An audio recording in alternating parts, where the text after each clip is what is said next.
como ler e interpretar a Bíblia de forma correta. Pessoal, fica até o final desse vídeo porque hoje nós vamos ver 5 princípios básicos e espirituais para nós nos tornarmos os melhores leitores da Palavra de Deus.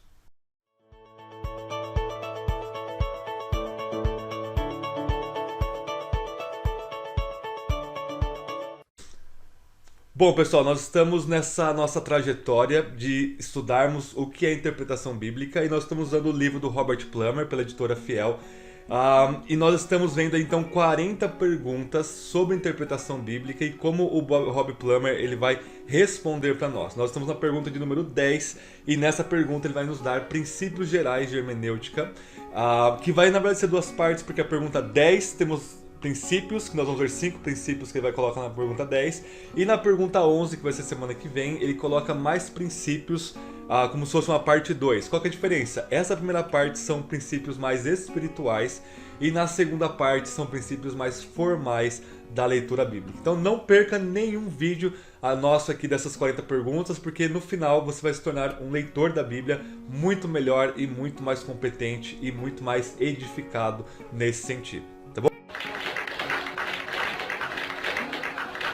Então, primeiro princípio, pessoal, e lembrando que esses princípios eles são básicos, eles são óbvios para o crente, mas o óbvio ele sempre precisa ser reafirmado. Por quê?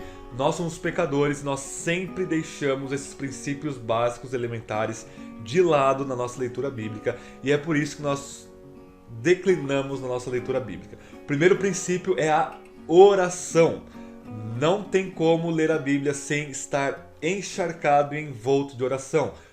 Orar antes, durante, depois da leitura bíblica é uma preparação da nossa alma. Além de estar em comunhão com Deus, isso vai preparar nossa alma para uma leitura espiritual, não no sentido alegórico, mas no sentido de ser nutrido pelo Espírito, pelo pão da palavra de Deus. Então, um exemplo que o Rob Plummer dá, por exemplo, é o mesmo exemplo que Lutero deu lá há 500 anos atrás, que é o Salmo 119, onde o próprio Davi, que era um leitor diário da palavra de Deus, lia Moisés todos os dias como um bom rei que ele era, mesmo assim ele, ao ler a palavra de Deus, e o Salmo 119 é todinho dedicado à palavra de Deus, o Salmo 119 também é uma oração.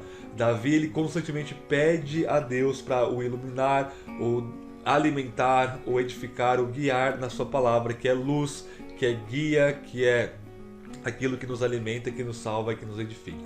Tudo bem? Então, Davi, ao se aproximar e refletir sobre o texto bíblico, ele estava o tempo todo corandeu, orando diante de Deus. Esse é o princípio básico que a gente sempre esquece ou sempre deixa de lado. Ok? Segundo princípio, leia a Bíblia para encontrar Jesus nela. Não adianta você fazer uma exegese do hebraico, do grego, excepcional, contexto histórico, análise sintática, análise semântica, se no final for apenas uma análise histórica e literária da Bíblia. Você precisa ir além e ver como cada texto bíblico, à luz do seu contexto e à luz do seu desenvolvimento do todo da Bíblia, em seu desenvolvimento canônico, mostra-nos Jesus, como nós conhecemos mais a Ele, e nesse conhecimento como nós somos mais edificados e abençoados. Então não leia a Bíblia como qualquer livro, leiam a Bíblia como um livro que é sobre Jesus, um livro teológico nesse sentido.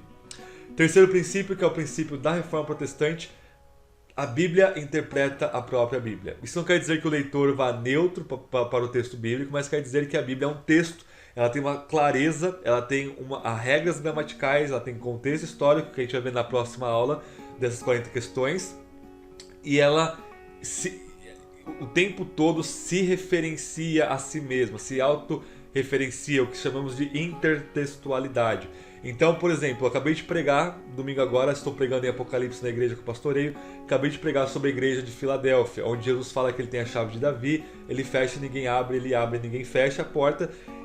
E normalmente o pessoal usa isso para falar de porta de emprego, de bênçãos materiais. Mas na verdade isso é uma alusão direta a Isaías 22 e a um sujeito chamado Eliakim como um tipo de Cristo.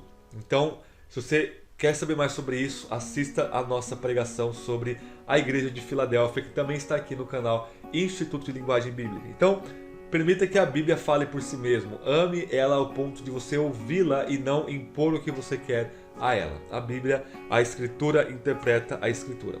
Quarto princípio, medite na palavra de Deus.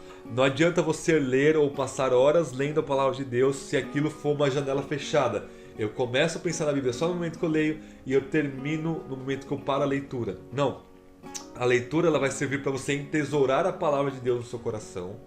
E aí, sem acesso ao texto, você está trabalhando, está no mercado, está fazendo isso, está fazendo aquilo, você consegue ter a palavra de Deus ali acessível à sua alma, você consegue meditar nela. Então, bem-aventurado o homem que medita na palavra de Deus de dia e de noite, tudo bem? Então, meditação, que é uma prática dos pais da igreja, dos medievais, dos reformadores, dos puritanos, da igreja de todos os tempos, ela é bíblica, é o mandamento bíblico, meditar na palavra de Deus. Salmo 109 fala isso, outras passagens também, e ela também é, por isso ela é absolutamente proveitosa. Então fique remoendo, né? Remoendo no sentido de ruminar a palavra de Deus no seu coração, de ficar de novo pensando e pensando, e o Espírito vai usando isso para te comunicar vida espiritual, tudo bem?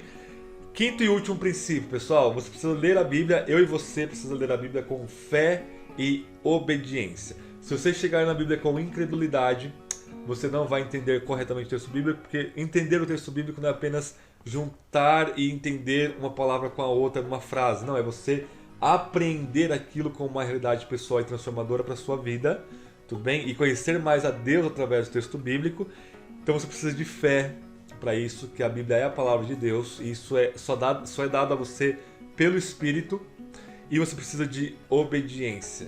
Não basta você fazer uma tese de doutorado sobre Efésios e não obedecer aos imperativos que tem ali no capítulo 5 e 6, por exemplo. Eu pesquisei todo o contexto histórico, toda a literatura paralela dos mandamentos ali de Efésios, mas eu minto, eu não amo meu próximo, eu fico falando palavra torpe, eu entristeço o espírito e por aí vai. Tudo bem? Isso não é entender a Bíblia. Entender a Bíblia é aproximar-se com fé, que se traduz, se é uma fé verdadeira, se traduz em obediência. Gostaram, pessoal? Se esse vídeo agregou algo na sua vida, se você lembrou de princípios importantes que você vai voltar a praticar a partir de agora, se inscreva no canal, faça parte da nossa família de amantes e leitores e praticantes da Palavra de Deus aqui no Instituto de Linguagem Bíblica. Me segue no Instagram, @orlandi_william, porque eu sempre vou fazer perguntas lá e sempre vou estar respondendo coisas mais, dando conteúdo a mais sobre os vídeos aqui no Instituto de Linguagem Bíblica, aqui no YouTube. E aguarde novidade. Deixe seu like, converse comigo aqui nos comentários se você realmente está fazendo essas coisas ou você realmente está nesse lugar que você precisa se arrepender e voltar a praticar, tudo bem? Então, Deus abençoe, pessoal, até o nosso próximo vídeo.